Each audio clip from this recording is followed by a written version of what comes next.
நம்ம கூட ஒரு பர்சன் இருக்கணும் தான். பட் இவங்க தான் காட் வந்து நம்ம கூட இருக்கணும் அப்படின்னு ஆசைப்படுறாங்க. இவங்க தான் கர்த்தரோட சித்தம் அப்படிங்கிறத நம்ம எப்படி கண்டுபிடிக்கிறது ஆக்சுவலி? கண்டிப்பா. இது வந்து ஒரு நல்ல ஒரு கொஸ்டின் அது. கர்த்தருடைய சித்தம் அப்படின்னா என்ன அப்படின்னா, நெறைய டைம் நம்ம சொல்லலாம், கர்த்தருக்கு சித்தமானது அவர் கையினால் வாய்க்கும்னு சொல்லி நெறைய பேர் சொல்லி கேட்டிருப்போம். எது கர்த்தருடைய சித்தம் அப்படின்னா, கர்த்தருடைய சித்தத்தை கண்டுபிடிக்கிறது ஃபர்ஸ்ட் ஆஃப் ஆல் கர்த்தரோடு ஒரு ஃபெல்லோஷிப் இருக்கணும்.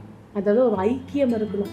நமக்கும் காடு கூடயும் எப்படி ஒரு 2 ஃப்ரெண்ட்ஸ்குள்ளே ஒரு கான்டாக்ட் இருக்கோ, எப்படி ஒரு ஐக்கியம் இருக்கும், அந்த ஐக்கியம் கர்த்தரோடு கூட இருக்கும்போது இது கர்த்தருடைய சித்தமா இல்லையா அப்படின்றத ஈஸியாக நம்மளால் ஐடென்டிஃபை பண்ண முடியும். இப்போ எக்ஸாம்பிள் என்னுடைய லைஃபை நீங்கள் எடுத்துட்டிங்கன்னா, என்னுடைய திருமண வாழ்க்கைக்கு பார்த்திங்கன்னா நிறைய மாப்பிள்ளைங்க வருவாங்க.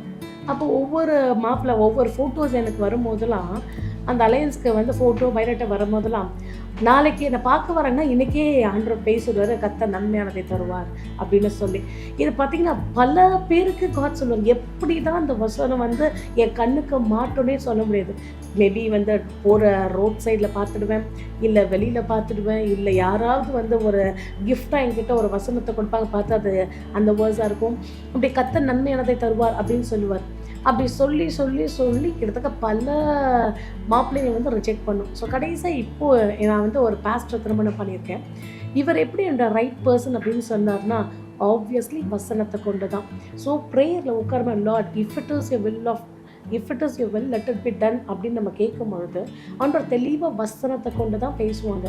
வசனம் அதுக்கு காட் வசனத்தை கொண்டு பேசணும்னா எனக்கு முதலாவது வசனம் தெரிஞ்சிருக்கணும். ஆண்டவர் ஜெபத்தில் நம்மளோட கூட உணர்த்துறாருன்னா முதலாவது ப்ரேயரை நான் அவருடைய சத்தத்தை கேட்டிருக்கணும். அந்த அவருடைய சத்தத்தையே கேட்குற அனுபவம் எனக்கு இல்லை, வேத வாசிப்பே எனக்கு கிடையாது. பட் நான் வந்து கர்த்தருடைய சித்தம்ன்றதை ஐடென்டிஃபை பண்ணால் அது கூடாத காரியம். ஸோ கர்த்தருடைய சித்தத்தை கண்டுபிடிக்க முதலாவது வேத வாசிப்பும் ஜெபம்னா என்னென்னா வெறும் நம்ம மட்டும் ப்ரேயர் பண்ணுறது அது ஜெபம் கிடையாது. ஸோ நான் ஒரு பக்தன் இப்படியே பாடுறாரு, நான் பேச அவர் கேட்பேன், அதுதான் என் ஜெப நேரம். அவர் பேச நான் கேட்பேன், அதுதான் என் ஜெப நேரம். ஸோ அவர் பேசுகிறத நம்ம கேட்கணும். இந்த அனுபவம் இருந்துச்சுன்னா ஈஸியாக காட்ஸ் வில்லை வந்து நம்ம லைஃப்பில் ஃபைண்ட் பண்ணலாம்.